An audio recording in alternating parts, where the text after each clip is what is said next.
And I'm delighted to say that the winner of the 2021 Cardiff Singer of the World Song Prize is a unanimous choice. It's to the singer who reached out and moved us most. From South Africa, Masabane Cecilia Rangwanasha.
Well, hello, good afternoon, everyone. It's fantastic to see you all here. I was just sitting in the front row there listening to Masabane's incredible voice. I think we'll all agree. Recognized in a place, of course, that knows a thing or two about singing, Wales. Yes, absolutely. Song Prize winner of Cardiff Singer of the World. And wonderful to actually shake hands with her and give her a hug backstage, because the rules in Cardiff at that point were still 2 meters social distancing. So while we presented the prize, we didn't actually hand it over, and we weren't allowed to speak to any of the competitors. So it was a life-enhancing experience in many ways, but strange. Wonderful voices, 5 wonderful voices in the final, actually, but Masabane was the clear winner on the evening, and I think she's somebody who will perform here for many decades to come. And thanks also to Simon, who was her accompanist in Cardiff for the final and is here today. And we're working him hard because he's back tonight with James Newby. Excellent. Yeah, I must say it's wonderful to be back here in this hall. It's been too long for me and too long for some of you as well, of course, with everything that's happened over the last 18 months. And the lunchtime concerts here, I should say, are something that keep me going through the days on BBC Radio 3. And I suppose the interesting thing about the last 18 months is that for a lot of us, it's made us realize just how important live performance is in our lives. And for many, it's been a bit like losing a right arm, not being able to go to a concert and listen to a symphony orchestra as a string quartet or whatever. And I think that's something that's been very valuable that we've lost, but now we're hopefully going to regain. Well, absolutely. We've planned 500 concerts. Obviously, they mightn't all happen because the world, all the different territories are recovering at a different pace. But I thought it was best to just set out the stall with those 500 concerts because we will salvage what we can of that. And I think we realise now how important the live performance and the arts is to us as a nation, to the identity of the nation. Hopefully the government gets that. And hopefully they've got a sense of what we risk losing. And not to be London-centric, because everything I say applies to all 4 nations of the United Kingdom, but particularly here in the city of Westminster, we have some of the greatest cultural institutions in the world, and they need to be supported. I know Westminster Council is behind them. I'm a little bit concerned about some of the wider London changes to the way traffic flows and that sort of thing. It's not to our advantage. The congestion charge going on till late at night, that's not to our advantage. Those sort of decisions put the arts and put our recovery in post-pandemic times at great risk. And the other thing that's very topical today, of course, is the whole issue of quarantine. Elite sports people and top business people are allowed into this country without quarantine, and they were here for Wimbledon and for football, and that was absolutely great. But in my view, elite artists should also have that exemption. And if you're double jabbed and if you have a negative test, you shouldn't have to isolate. And we lost quite a few artists in the last few weeks who didn't want to do that. And if that's not rectified soon, we will lose a great part of this season, and that would be a huge pity. But things are looking good, so it's not yet guaranteed. So I would appeal to the government, to the cabinet ministers, as they talk about all of this. Don't forget the arts. We're not an add-on. We're not, and I'm talking about rock, pop, classical, all the performing arts. We need these exemptions. We have been decimated right through this crisis. And so please help us get back on our feet and just do the same thing. I'm not asking for special pleading. We're just asking for something that's fair and puts us on an equal footing. We bring billions into this economy, and we are central to the mental health and to the well-being of the nation. And that was so obvious to me and to all of us, to everybody here, when we streamed those concerts, when we broke the national silence last June, in conjunction with our wonderful colleagues at BBC Radio 3, many millions listening on radio, but 7 million people joined us on the internet, on live streaming during those lockdown concerts. And so many letters, so many emails from isolated, vulnerable people all over the world. And the post was redirected from here to my home, so I'm opening all the posts, still doing it at the moment, actually. So I was able to read all those letters, and that was deeply moving. Yeah. So we are so important, and what the arts can do as well, just in terms of our outreach programs, not just Wigmore Hall. We're specialists in working with people with dementia. We work with people, the horrible thing of early onset dementia, but we're able to prove that people can live well with dementia. During the pandemic, I was really proud of the learning department here, hugely proud, because somehow they came up with a scheme that was able to connect with people living with dementia online. I didn't think that was possible. And also, unfortunately, there was a spike in domestic violence, and we work with refuge centres, usually face-to-face. But during the first lockdown, and there's never an excuse for domestic violence, there was a spike in that. And again, we were able to interact with those women and those families who suffer from domestic violence online. So it wasn't just the concerts. So all of this, we're not an elite art form, we're central, we're the lifeblood of the nation. So to the government, please listen to all of that.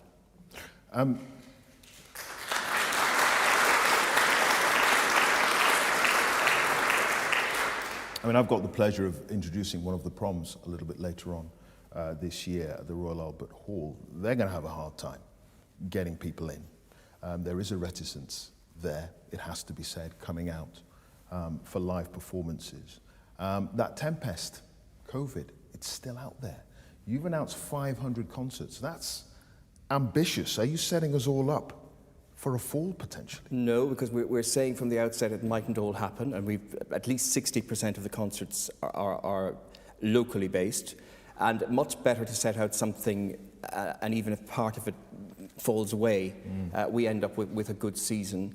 And just acknowledging what live performance means to our audiences, to the artists who've lost so much, all these freelancers who fell between any of the cracks in terms of existing social welfare, thrown one side, as it were. That horrible word, denied at one point that a musician's life wasn't viable. Well, they were very viable when they were paying their taxes, and all of them do charity gigs and all that sort of thing. So many have left the profession, and we have to preserve what we can, and those performance opportunities. People like Masabane in her mid-20s, there's a career of 40 or 50 years ahead of her. We've got to be there for them, help them build them up, give them this platform. That's so important. And so many of the artists writing to me from across Europe and from the States and all the rest, absolutely wanting to get here. So the commitment is there, and we've been very quick on our feet to react to events as they unfold. So we will deal with any problems as they come along, as we've done right through the pandemic. But I would say, please be confident and book. If the concerts don't happen, you'll get a refund. And also support the proms, because that's the more people that come out in the next few months, and we can just, as we get rid of some of the fear. There is a certain fear, and I notice at the moment we're legally allowed to sell about 200 seats. There's no demand beyond that. So that's why streaming is still going to be important. In September, we won't have social distancing, but we'll fill the hall to maybe 60-70%, so that people still have a measure of distance. And then as the weeks go on, we'll test and see how we go forward. We're waiting, obviously, for government guidance on COVID passports, whether or not you've got to have double vaccination to attend live events. All that's still got to be clarified. And again, the sooner the better, so that we can plan and bring audiences back safely and confidently, which we've done, right, certainly since the 17th of May. What's been very interesting, actually, is that while the older audience is a little bit nervous, the place has been full of a younger audience. People, yeah. And we've sold about 15,000 seats since the 17th of May. 7,000 of those have been to an audience comfortably under the age of 35. They've been volcanic, I'd say, in their enthusiasm for some of the music, which is great. That's wonderful. Well, some of you may have heard that I've got a new job, and you are the mastermind of this whole operation. Just remind me of your name again? John Gilhooly. Yeah, and your occupation? Director. And your specialist subject? Fundraising. Fundraising. Fundraising, ladies and gentlemen. Well, you've started, so you'd better finish. Absolutely. You've got 500 concerts that you've got to pay for. Okay. And that's where the appeal goes out now. It's the generosity of so many people that helps keep this place going. Talk about fundraising and its importance to the Wigmore Hall. Well, we wouldn't be intact at this moment without fundraising. It got us through the pandemic. About £3.5 million came in from the public, from donations online for the streaming and extra gifts, and then £1.5 million from the government. And that's what allowed us put on such a huge programme when others couldn't. Every year we need £2.5 million on top of ticket sales. Ticket sales usually bring in about £4.5 million. They probably won't. That won't come in, given reduced capacities, certainly at the beginning of the season ahead.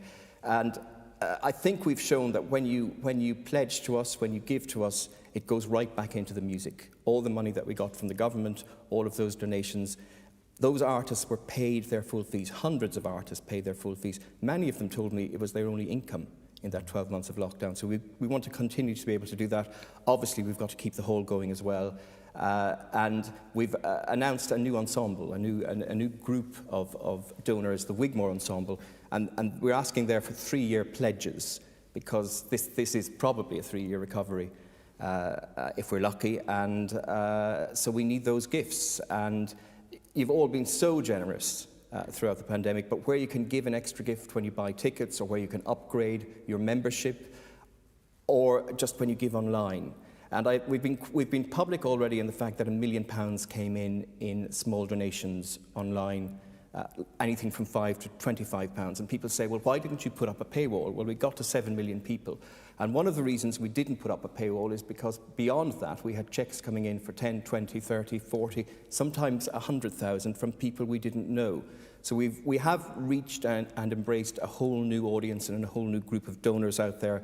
Our Friends membership has gone up 25%. There are hundreds of thousands of new people on the mailing list. That yet, of course, has to translate into people actually physically coming to the hall. And some of the trusts and foundations that usually give to us are going to be asked to give to everything. So it's not a case that we're flourishing. We're doing just fine, but we will need continued help, and we're very grateful for all that vital help in getting us this far, and in providing that lifeline from musicians, but from all the feedback for audiences too, for those 7 million people who tuned in online. And just wonderful that it was just wonderful for us here to have something to do, to come in. Yes. And sitting here on my own with the presenter in the hall, probably some of the most moving experiences of my life, but very, very lonely. So we're glad to have other people back in the building. And when do you think you'll be able to get to full capacity? Because that'll be obviously the revenues that people bring in buying tickets. Well, sometime in the autumn. Everything is pointing in the right direction, but anybody who says they can predict the future is being dangerously misleading, and we've been caught out before. So, as I said, we will react as events unfold. And again, we have pledges towards an endowment, informal pledges at the moment, of about 14 million from legacies. And fortunately, most of those people are still with us. But our ambition is by 2028 to build up an endowment to about 28 million. That ambition still stands because we have those informal pledges.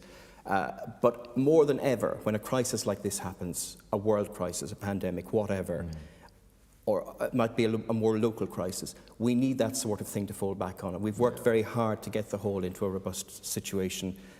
It wasn't the case 15 years or so ago. We didn't have this donor base and this audience, so we just want to maintain that and to grow it as best we can. Okay. I mean, I've had a flick through the programme, and it is quite incredible, some of the stars that you've got coming. Just tell me about some of those people who'll be performing on this very stage over the next season. Well, the season opens with Paul Lewis, who's very well known to audiences here, and Bach is a huge part of the first part of the season. Stephen Isserlis has written a companion to the cello suite, so we launched that book here. He's been a huge advocate of Bach, but then later in the season we actually hear the cello suites from Gary Hoffman, and the violin works, solo violin works from magnificent Chinese pianist Ning Fang. Most intimate. He's a virtuoso, but what he does with Bach is just truly astonishing. It just touches the soul. And if you don't believe me, listen to his recordings. Secular cantatas from the wonderful London Handel players of Bach. And that's with Adrian Butterfield and a quartet of singers. And an intriguing program called Not the Christmas Oratorio in September from Solomon's Knot and their wonderful director, Jonathan Sells. Also based on some secular cantatas, which in fact influenced the Christmas Oratorio. And 48, Sergei Babian, wonderful pianist, so we'll have book 1 in September, book 2 is later in the season, and then he's here for a special residency, but his third concert he's bringing along his pal Martha Argerich. That's not Bach. We'll wait and see what that is. So that's a big part of the season. And for those of you who love Schubert and Schumann, there's lots of that, and there's lots of Beethoven because he was shortchanged last year. The Jerusalem Quartet will be here in Beethoven in the string quartets. Francesco Piemontesi in Schubert. Alfred Brendel is one of his great champions, and indeed always attends his concerts. I believe that to be almost definitive Schubert. He's a magnificent young pianist. Ligeti is a focus. Danny Driver is a huge expert on Ligeti, and the first concert in that Ligeti series will pair Danny with the Jack Quartet, who hopefully can get here from the States, and they will play Ligeti's second quartet, and that's put alongside Thomas Addis's quintet of 2000. Of course, Ligeti died in 2006, but more and more I think he's regarded as one of the towering figures of the 20th century, so that we really want to honour him. And the songs of Hugo Wolf. Some people are a bit scared of the songs of Hugo Wolf. We want to end this, so there is going to be lots of Hugo Good Wolf luck. through the season. Well, we have a special book by Richard Stokes, who has combined some of the letters and the influences around Wolf, and he's explained to us. So those little gems, those songs, those miniatures in a way. Also, the Italian songbook, and it is the Italian songbook because it's going to be in English. Jeremy Sams, who's a wonderful translator, that's part of the Wolf series. And then Christian Gerhard will be here in 7 concerts through the season. Towards the end of the season, they'll be focused on Wolf.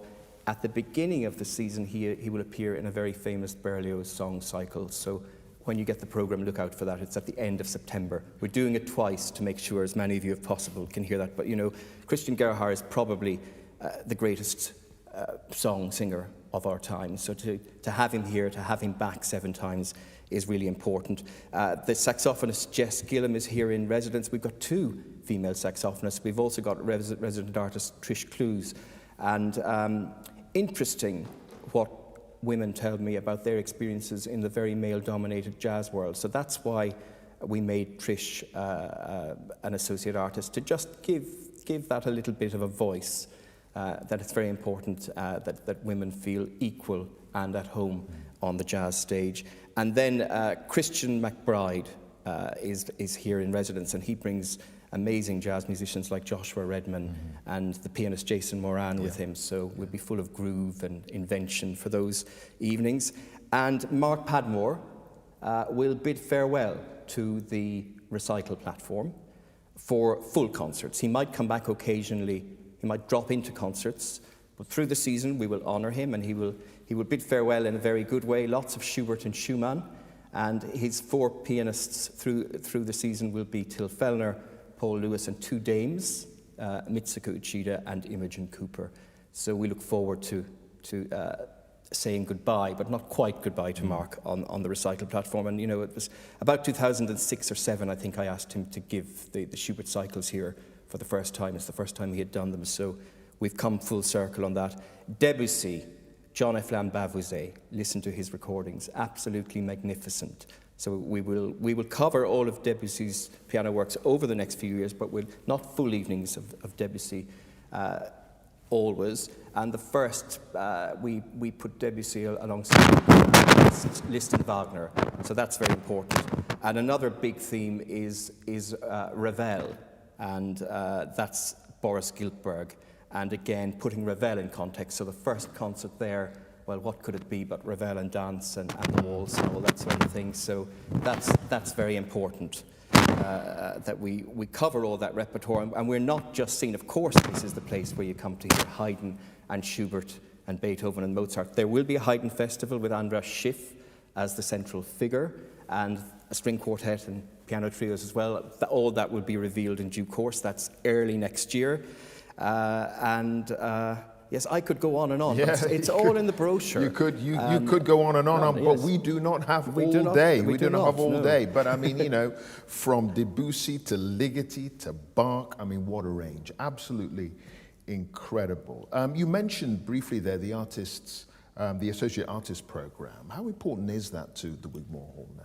It's great because they're built up over 5 years. So it puts a spotlight on sometimes neglected parts of the repertoire, or artists who've been neglected. Gwyneth Ann Rand is one of the sopranos that's involved in that, and she would bring us a program that reflects the legacy of 3 singers, only one of them still alive actually, who are hugely associated with this place. Grace Bunbury, who's still with us, and then Jessie Norman, and further back Marian Anderson. So that's a very special concert to look out for in October. Diana Damrau is here. So many others. The countertenor Jakub Józef Orlinski. We welcome back Yeston Davies. So just work your way through the brochure. I can't name check everybody. And to any artists or anybody I've omitted, please don't write nasty emails to me afterwards. We've done our best to include you all. You will all appear online. Yeah. I mean, all the concerts, you know, they're streamed worldwide. You've obviously got the continuing collaboration with Radio 3, which seems to go from strength to strength. Despite everything, there's a lot to be hopeful about, isn't there, concerning the program and the future, despite everything outside these four walls? Well, we're back in the hall, so that's the start. We will gradually rebuild the audiences bit by bit.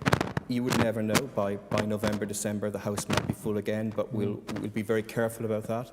And we'll just keep going. But we are cautiously optimistic, and every day getting more confident, and hopefully that confidence will be seen in our audiences as well, who have been so loyal.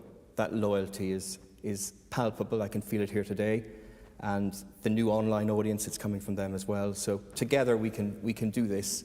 We can keep going, and we want the ecosystem of musical London back. We want the South Bank and the Barbican and all of our colleagues to thrive, because it is an ecosystem and we all need each other. We want the orchestras back and the opera and everything up and running. It's so important to all our lives. Thank you for all that, John. We've got something very special now, haven't we? The remarkable 12 Ensemble, remarkable collection of players, and a performance with added significance given these straitened times, I suppose. Yes, this is something we usually hear from a string quartet.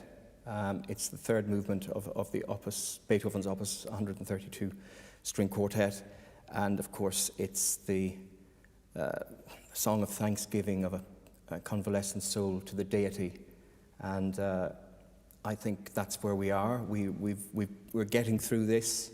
We're thankful to get through it. I find the chorale in this deeply moving, and because we don't have time to play the full quartet, I thought I would invite the 12 Ensemble along to share this with us. Again, I heard them play this in an empty hall, and I was really, really moved by that, to hear that more or less on my own in here as it was streamed. And they will be back with us as well, and they will be here in early September with Mary Bevan with Britain's Les Illuminations and with their own arrangement of Schubert Death and the Maiden. But we leave you with this song of thanksgiving to the deity, whatever that is. All right. Well, John, thank you so much, and to all of you, thank you. Thank you very much. Thank you.